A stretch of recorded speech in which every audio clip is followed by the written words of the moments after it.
Sup guys, and welcome to the unofficial patch notes for War Thunder on the 11th of May 2017, graciously provided by Mike10D over on the War Thunder Reddit. So first, let's cover the things added to the live server yesterday. They've changed the user interface by adding a hit camera for planes attacking tanks, so now you can see where your shells are going if you're firing with a large caliber one. It'll be quite useful for you Yak-9T players and that one guy who likes using the 75mm duck.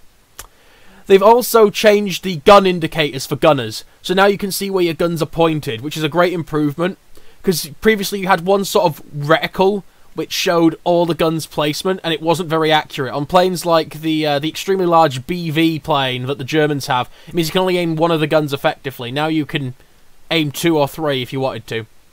Other changes take place in the PvE mode, requiring at least 30% battle activity for the reward to drop, which is to stop people just joining and quitting, I'm guessing. And they've added that new Razor decal, which you can grab with that Z-Gold promotion. But that thing's a con. Unless you've got Razor products, there's no point doing it, because you have to spend like $40 to get this decal. So, just ignore that for now. It's one of their promotions that'll be around for like a couple of weeks and it'll be gone. The next changes take place on the dev server, so they haven't been implemented as per now, but they will probably be implemented in the near future. So firstly, there's a lot more stuff has been added for World War II mode. They've added this massive string of information, and it's all these sort of text options that'll pop up during the campaign you play, probably for the commander. So it's like army morale is low, surrender after it has been encircled, hidden, victory, defeat, was destroyed, you know, all that sort of stuff. There's a big list. You can find it on the link down in the description. But it seems like you can call it artillery and stuff, so that's going to be quite interesting. Secondly, we have AP large shells, specifically for the T-34 and the M103. And it seems to be an all-round buff. They're just increasing the fragmentation, like, out the ass. And the spalling is going to be crazy, which I think is going to be quite good.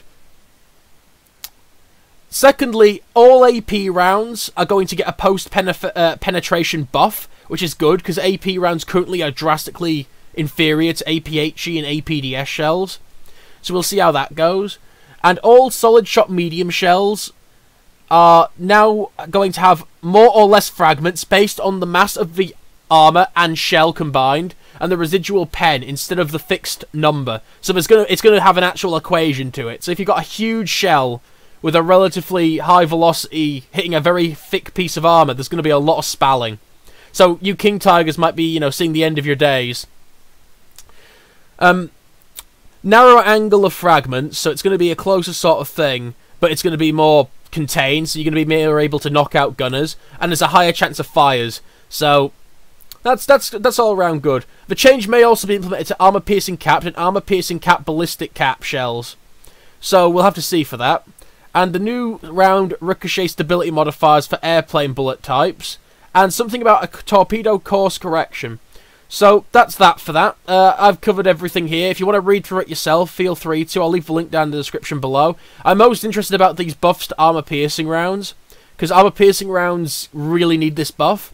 What do you guys think? Like, comment, do all that good stuff down below. Keep on gaming, and have a good one.